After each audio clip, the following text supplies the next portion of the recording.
S Alam group 2017 সালে একটি রাষ্ট্রীয় গোয়েন্দা সংস্থার মাধ্যমে ইসলামী ব্যাংক বাংলাদেশ দখলে নেয়। তার আমলে ব্যাংকটিতে নিয়োগ পাওয়া বেশিরভাগ কর্মী চট্টগ্রামের বিভিন্ন উপজেলার। তাদের মধ্যেও একটা বড় অংশ সাইফুল আলম অর্থাৎ এস আলমের নিজ উপজেলা পটিয়ার। এজন্য ব্যাংকটিকে সে সময় কটাক্ষ করে পটিয়া ব্যাংকও বলতেন কেউ কেউ। অভিযোগ রয়েছে এস আলমের পছন্দের লোকদের নিয়োগ দিতে সে সময় জাল সনদ, বক্সের বায়োডাটা সহ সংগ্রহ করা হতো। পরীক্ষা ছাড়াই দেওয়া হতো নিয়োগ। তবে পুরো প্রক্রিয়া সম্পাদন করা হতো কোনো ধরনের নিয়োগ বিজ্ঞপ্তি প্রকাশ করা ছাড়াই।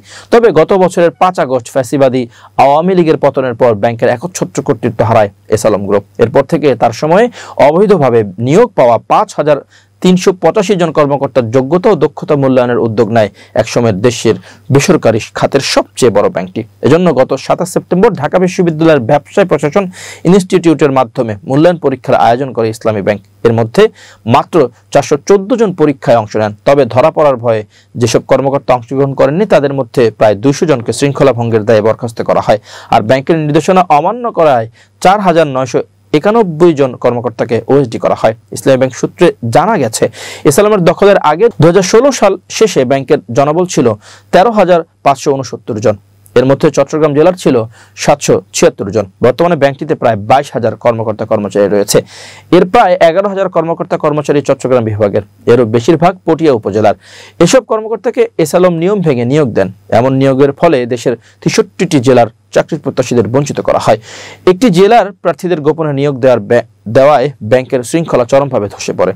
এসব মানহীন কর্মকর্তা কর্মচারীর যোগদানের পর থেকে ব্যাংকের গ্রাহক সেবার মান চরমভাবে ক্ষুণ্ণ হয়। এস আলমের পিএস ও ব্যাংকের সাবেক উপব্যবস্থাপনা পরিচালক আকিজউদ্দিন সহ তার সহযোগীরা এসব নিয়োগের মাধ্যমে প্রত্যেক কর্মকর্তার কাছ থেকে মোটা অঙ্কের টাকা নেন। এদের মধ্যে অনেকেরই শিক্ষাগত যোগ্যতা ছিল না। চাকরি দেওয়া হয় জাল সনদে। তারা চট্টগ্রামের বিজিসি ট্রাস্ট, পোর্ট সিটি ও সাউদার্ন ইউনিভার্সিটির সার্টিফিকেট দিয়ে চাকরি পান। এর সংখ্যা প্রায় 2,500।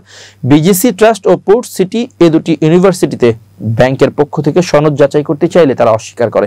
এর বাইরেও বেশ কিছু কর্মকর্তার ভুয়া সনদ থাকায় ইতোমধ্যে তাদের বিরুদ্ধে ব্যবস্থা নেওয়া হয়েছে বলে ব্যাংক সূত্রে জানা গেছে। এ বিষয়ে ইসলামী ব্যাংক বাংলাদেশের অতিরিক্ত ব্যবস্থাপনা পরিচালক কামাল উদ্দিন জসিম আমার দেশকে বলেন, যেসব কর্মকর্তা মূল্যায়ন পরীক্ষায় আসেনি তাদের ওএসডি করা হয়েছে। শৃঙ্খলা ভঙ্গের কারণে প্রায় 200 জনকে টার্মিনেশন করা হয়। টার্মিনেশনের ক্ষেত্রে কোনো কারণ দরকার হয় না।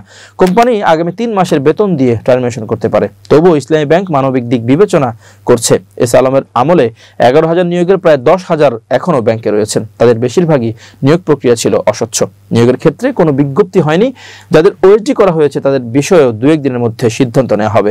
গত রোববার সংবাদ বিজ্ঞপ্তিতে ইসলামী ব্যাংক জানায়, কর্মকর্তাদের যোগ্যতা যাচাইয়ের জন্য বিশেষ মূল্যায়ন পরীক্ষা গ্রহণের উদ্যোগ নেওয়ার পর কয়েকজন কর্মকর্তা এই পরীক্ষার বিরুদ্ধে হাইকোর্টে রিট দায়ের করেন। বাংলাদেশ সুপ্রিম কোর্টের হাইকোর্ট বিভাগ বাংলাদেশ ব্যাংককে বিষয়টি নিষ্পত্তি করার জন্য নির্দেশনা দেন।